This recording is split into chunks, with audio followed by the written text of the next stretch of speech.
கட்டி வைத்தோ அல்லது அறையிலோ அல்லது கூண்டிலோ வைத்து வளர்க்க அனுமதி இல்லை. அதை வீட்டுக்குள் சுதந்திரமாக எப்பொழுது வேண்டுமானாலும் வந்து போக அனுமதிக்கலாம். வெளியில் இறை கிடைக்காமல் வீட்டிற்குள் நுழைந்தால் உணவும் தண்ணீரும் குடிக்கலாம். எனவே நபி ஸல்லல்லாஹு அலைஹி வஸல்லம் அவர்கள் மற்ற பிராணிகளுக்கு கொடுக்காத சலுகையை, பிரியத்தை ஏன் பூனைக்கு மாத்திரம் கொடுத்தார்கள் என்ற காரணத்தை விஞ்ஞானத்தின் மூலமாக கண்டறிவோம். பூனையானது ஒருவித உருமலை கேட்புர் வெளிப்படுத்தி கொண்டே இருக்கும்.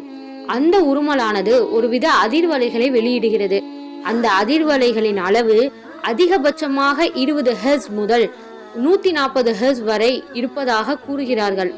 அந்த அதிர்வலைகள் மனிதன் மீது படும் பொழுது அவனது உடலில் எண்ணற்ற மாற்றங்கள் ஏற்படுவதாக ஆய்வில் கண்டுபிடிக்கப்பட்டுள்ளது. 1. மனிதனின் இதயத்தில் மற்றும் மூளையில் அதிக இறுக்கம் அழுத்தம் இருந்தால் அவ்வதிர்வலைகள்